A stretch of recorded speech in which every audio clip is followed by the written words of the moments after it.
되리라. 아멘. 아멘. 아멘. 4절 말씀 이렇게 시작합니다. 모든 산 자들 중에 들어있는 자에게는 누구나 소망이 있다.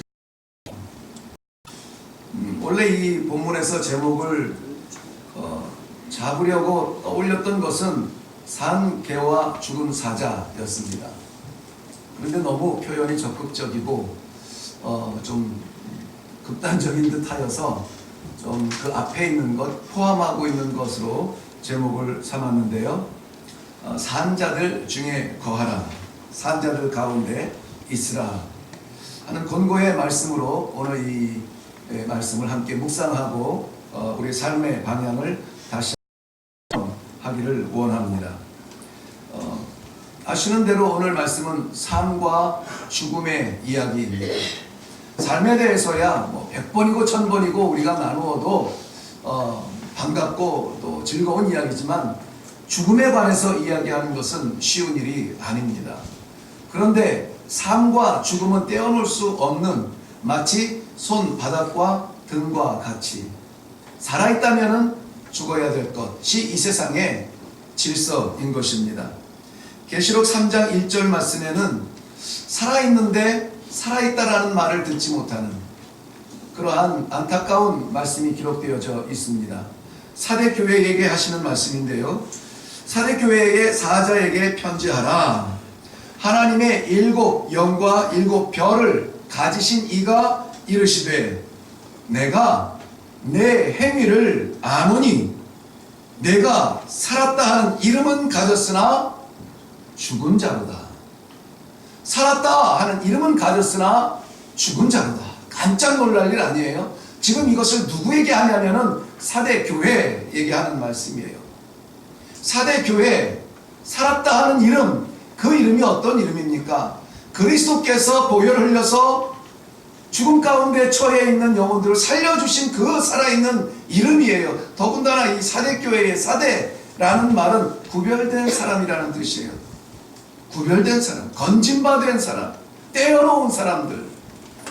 자신들이 생각할 때에도 우리는 반드시 이 세상에서 하나님이 구별하여 놓으신 그러한 복된 영혼들이다 라는 그 새로운 의미로 살아가는 사람들입니다. 그런데 그들을 향하여서 하나님께서 아니야, 네가 살았다는 이름은 가졌지만 죽은 자다. 무엇이 이 사대교회 구별된 자, 남은 자, 특별하게 선택받은 자라고 살아가는 사대교회를 죽었다라고 말하게 하는 겁니까? 하나님의 판단은 본문에 의하면 이거 하나였어요. 내가 너의 행위를 아노니 였습니다. 내가 너의 행위를 아노니.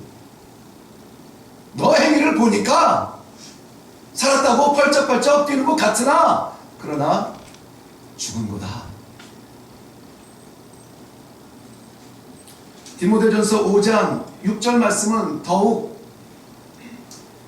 분명하게 이렇게 설명해 주고 있습니다.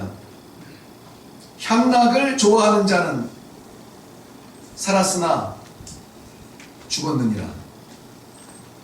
살았으나 죽은 자, 하나님의 평가의 기준은 이거였습니다. 향락을 좋아하는 자, 향락, 즐거운 것, 화려한 것, 눈에 보이는 것, 높아 보이는 것, 만족스러운 것, 기뻐할 만한 것, 즐길 만한 것, 그것으로 우리의 생각과 마음과 우리의 중심이 달려가고 있다면 그것은 향락을 향하고 있는 것입니다. 그런데 디모데전서는 향락을 좋아한다라고 말해요. 좋아한다. 그렇기 때문에 저는 찬양 한 절 한 절을 의미 있게 부르자는 그러한 권유가 여기에 있습니다. 주님 사랑해요, 주님 사랑해요. 가사가 아니라 우리의 간증처럼 부르자는 것입니다. 하나님, 주님께서 부르시니 내가 여기 있습니다. 주님 앞에 있습니다. 나를 잡아주세요. 이것이 가사가 아니라 우리의 바람, 기도, 간증, 이것이 되도록 찬양하자는 것입니다. 왜냐하면 우리가 즐거워하는 것, 기뻐하는 것, 삶의 우선순위를 두는 것, 내가 먼저 결정할 수 있는 것, 그것이 무엇이냐? 향락이 아니기를 바라는 마음인 거예요. 우리는 그것을 지킬 만큼 강하지가 못합니다. 연약해요. 쓰러집니다. 이기지 못합니다. 그렇기 때문에 말씀과 기도 가운데 무장하고 찬송 가운데 어거지라도 억지로라도 우리가 간증하며 살자는 거예요. 우리의 신앙 어떻게 주신 신앙인데, 우리의 믿음 어떻게 주신 믿음인데, 그거 지켜야 세상 사람들은 저거 뭐 있어? 저게 뭐가 있어? 형편없잖아. 아무것도 아니잖아. 죽은 것 같아. 그래도 하나님은 아니야. 너희 눈에 그렇게 보여? 저들 가슴에 있는, 저들의 영혼에 있는 영생을 보지 못해? 우리 하나님께서 인정해 주시는 생명, 영원한 생명, 세상이 빼앗을 수 없는 생명, 그것을 가슴에 품고 힘있게 살아가자는 그런 다짐이 우리에게 있어야 되지 않겠어요? 그저 겉으로만 화려하고 겉으로만 10년 20년 돼서 직분은 받는데 행위가 따르지 못하고 믿음을 따르지 못하고 여전히 시간 중에 중요한 시간, 여전히 건강 중에 우선적인 건강, 휴일 중에 가장 좋은 픽타임을 우리의 향락을 위해서, 기쁨을 위해서 우선적으로 결정하고 결단하고 따라간다면 디모데전서의 경고의 말씀을 우리는 피할 수 없다는 것입니다. 아무쪼록 일회교회에서 함께 신앙생활하는 우리 모든 하나님의 권속들, 권속이라는 말 아시죠? 식구들이에요. 식구들. 하나님의 식구들. 하나님의 식구들은 세상 사람들이 볼 때 연약해 보일지라도 보이지 아니하는 우리의 심장은 강하고 담대하여서 누구도 뺏지 못하는 그 믿음으로 오늘도 힘있게 살아가는 저력이 있는 신앙의 성도들이 되시기를 주님의 이름으로 축원합니다. 아멘. 겉으로는 화려한데, 겉으로는 한데 죽은 자라. 다른 사람도 아니고 하나님이 그렇게 평가하는 사람이 되어서는 안 되지 않겠습니까? 그렇다면 오늘 우리 신앙을 다시 한번 점검하고, 맞아요, 하나님 앞에서 산자라는 인정받고 산자에게 허락하시는 면류관 기대하며 살아가겠습니다. 멋있게 한번 일어날 수 있는 이렇게 모든 성도님들 되시기를 바랍니다. 아멘. 우리 어떤 철학자가 이야기합니다. 사람은 태어나자마자 죽음을 향하여서 달려간다, 이렇게 얘기해요. 그럴싸해요. 살면 기승전결이 있겠지만 태어나서 자라고 힘을 얻고 전성기가 있고 쇠퇴해지며 나약해지고 기울어가다가 죽음을 맞이하는 이런 곡선을 그릴 수 있는 것이 세상의 철학일지는 모르겠지만은, 태어나는 순간 죽음을 향해서 가고 있다라고 말할 수 있겠지만 그러나 성도들의 삶은 달라요. 성도들의 삶은 이 땅에서 태어나서 하나님의 나라의 영원한 삶을 향하여서 갑니다. 할렐루야. 아멘. 거듭난 삶은, 예수 그리스도로 말미암아 태어난 사람은 죽음을 향해서 달려가지 않아요. 죽음 너머에 있는 영원한 나라를 향하여서 오늘도 죽어가는 게 아니라 살아가는 것입니다. 살아가는 것이에요. 그렇다면은 우리는 살았습니까? 죽었습니까? 살았습니다. 나는 살았습니까? 죽었습니까? 두 번밖에 안 물어봤는데 꼬리를 내리시면 안 되죠. 우리는 살았습니다. 아멘. 우리는 살았습니다. 아멘. 우리가 사는 게 아니고 주님께서 우리를 살려주셨습니다. 아멘. 이것이 믿음이에요. 이것이 믿음이에요. 그렇지 못한 삶을, 죽음의 삶을 보세요. 오늘 성경에서는 산개와 죽은 사자를 표현하고 있습니다. 사자, 이거는 힘의 상징이죠. 동물의 왕, 사자. 누가 뭐래도 사자는 어떤 동물? 동물의 왕국, 왕, 이렇게 이야기하고 능력이고 힘이고 사납고 무섭고, 잠언 30장 30절 말씀에도 이 사자를 이렇게 표현했습니다. 곧 짐승 중에 가장 강하며 아무 짐승 앞에서도 물러나지 아니하는 사자라고 설명을 해주고 있어요. 누구 앞에서도 물러나지 않아요. 어느 짐승 앞에서도 꼬리를 내리지 않고 뒷걸음치지 않아요. 왜? 강하니까, 세니까, 힘이 있으니까, 능력이 있으니까. 물러나지 아니하는 짐승 중에 왕이 바로 이 사자의 권위예요. 사자의 능력이고 사자의 표상이에요. 그런데 그런 사자가 죽었답니다. 죽었대요. 개미가 밟아도 밟혀야 돼요. 죽은 사자. 누구에게도 굴한 적이 없는데 죽으면 아무것도 아닌 거예요.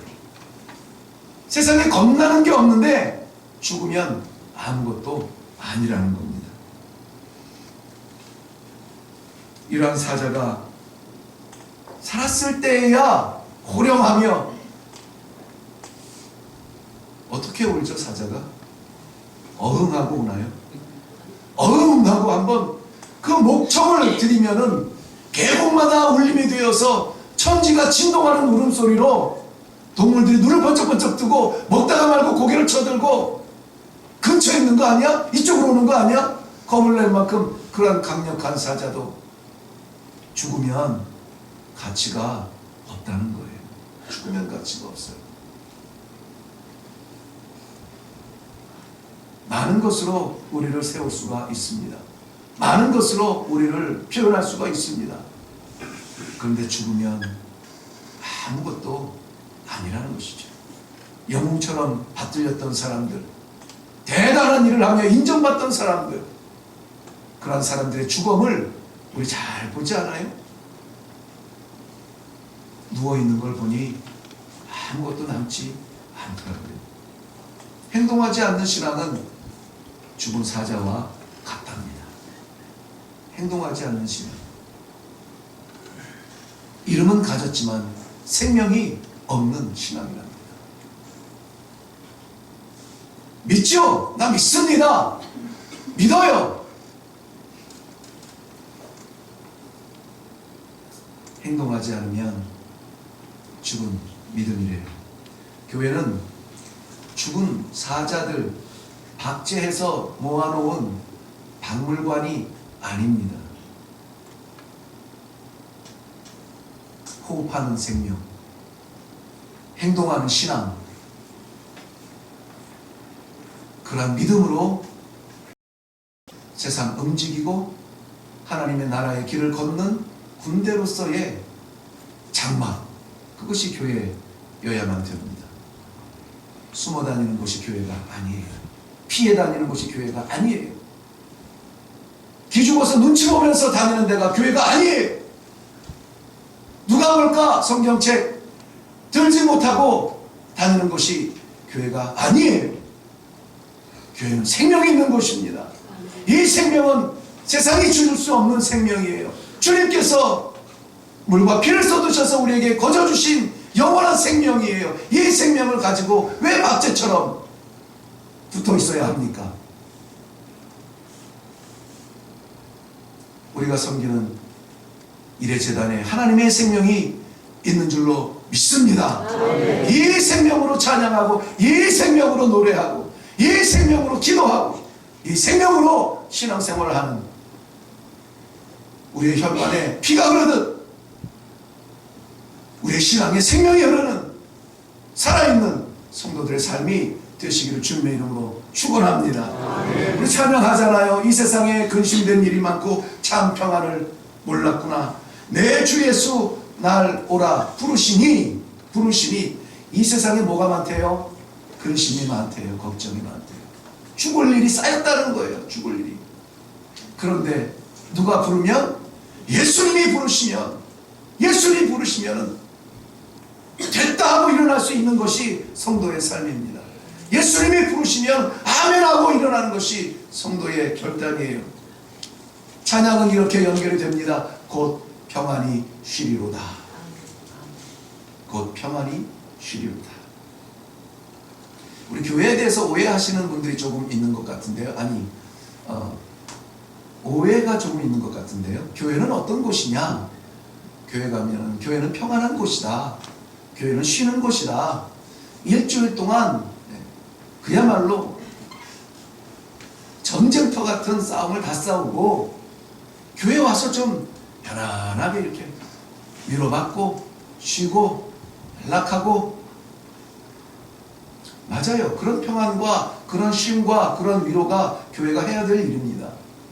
그런데 그 평안과 그 쉼으로 문 밖에 나가면 우리를 기다리는 세상의 근심 걱정을 다시 맞닥뜨려야 돼요. 정말 우리가 붙들어야 될 평안, 붙들어야 될 행복, 붙들어야 될 위로는 이 땅 위에서 교회에 올라와서 사람들이 얼굴 보고 함께 같은 모양으로 찬양하고 찬송하고 이 자리에서 맛보는 평안이 아니라 곧 오라 부르시네. 우리 주님께서 우리를 위해서 예비해 놓으신 누구도 허물 수 없는 영원한 하나님의 나라의 영원한 교회, 거기에서 누릴 평안이 참 평안인 거예요. 거기에서 받을 위로가 진짜 위로예요. 진짜 위로예요. 세상에서는 조금 예수 믿는다는 이것 때문에 좀 힘들어도 괜찮아요. 성도라는 이름으로 좀 손해봐도 괜찮아요. 심지어 그것을 아무도 알아보지 못해도 괜찮아요. 교회에서 인정해주지 않아도 괜찮아요. 하나님만 하시면 되잖아요. 교회가 갚아줄 것이 아니라 하나님께서 영원한 나라에서 예비해 놓으신 금혈관으로 갚아주실 거잖아요. 그게 우리 신앙 아닙니까? 이것을 잃어버리면은 모양은 우람하지만 철퍼덕 나자빠져 있는 죽은 사자와 다를 것이 없다. 그 반대 개념이 참 재밌어요. 그 반대 개념은 죽은 사자와 산 개라는 표현을 해요. 욥기서에 보면은 이 개라는 말이 한번 나오는데 아마 전체 성경에서 이 개의 존재를 긍정적으로 표현한 곳이 아마 여기일 것 같은데요. 양무리를 지키는 개의 충성심을 이야기할 때 긍정적으로 한번 쓰여져요. 그리고 나서 이 히브리 민족의 모든 전통 가운데 문화 속에서는 이 개는 그렇게 대접받지 못해요. 취급받지 못합니다. 그래서 어떠한 사람에게 개라는 표현을 함부로 못합니다. 정말 죽일 원수, 정말 하나님 없는, 생명 없는 것 같은 이스라엘 민족의 문화 속에서 이방인들에게 개를 표현을 했어요. 가치 없는 것들에게 이야기한 거예요.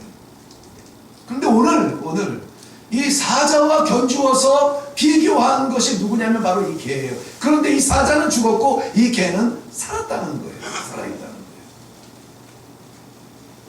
우리는 살아있습니다. 우리는 살아있어요. 우리는 하나님께서 살려주셨다고 고백했습니다. 입술을 열어서 살았습니다 이야기했어요. 그렇다면은 죽은 사자의 길을 택하겠습니까? 산 개의 길을 택하겠습니까? 우리의 길은 분명해요.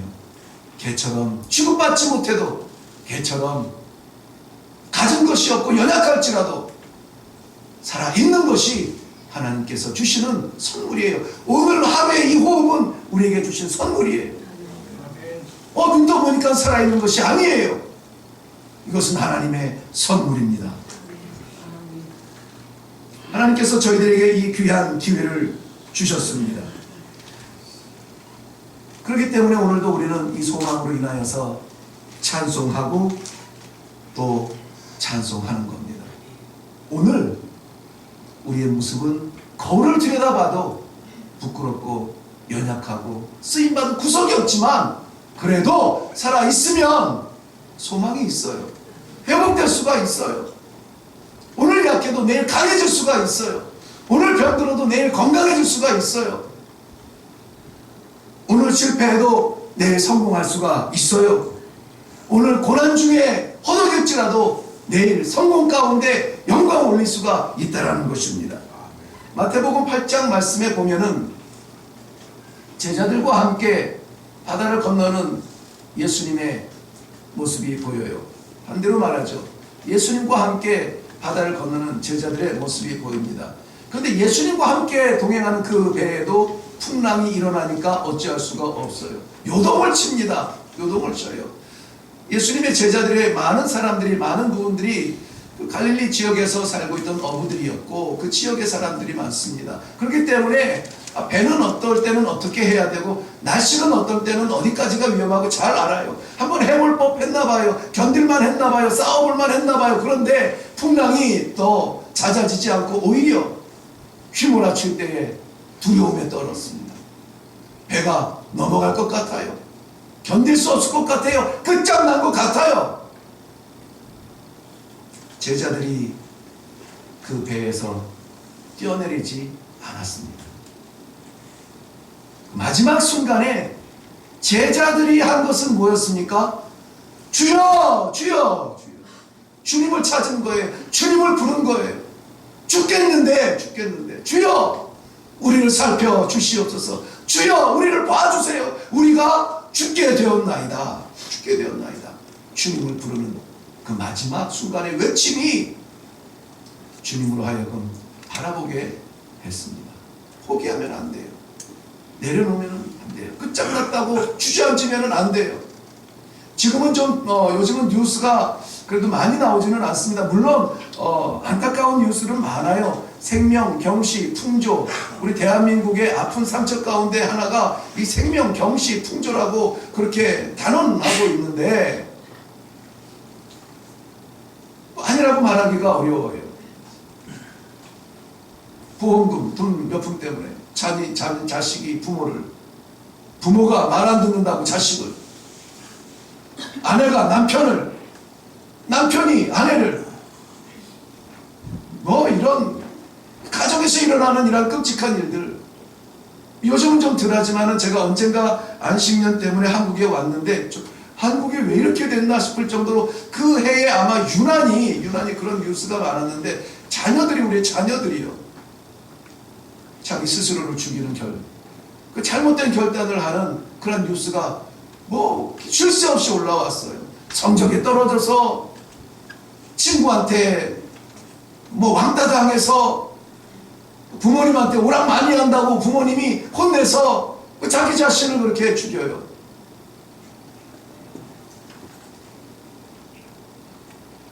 소망이 없어지잖아요. 소망이 없어지잖아요. 아직 끝난 게 아닌데, 아직 하나님 앞에 선 것이 아닌데, 마지막 순간까지 우리는 호흡이 있다면 무슨 호흡이 남아있을까요? 주님을 부를 수 있는 호흡이 있잖아요. 주님을 부르지 아니하고 끝을 보지 않기를 바랍니다.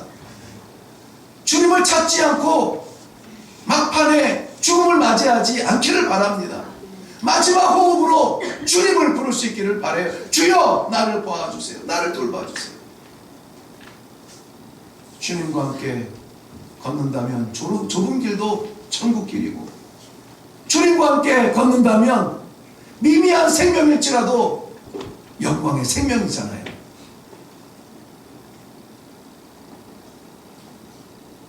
산 개에게는 적어도 기회라는 것이 있습니다.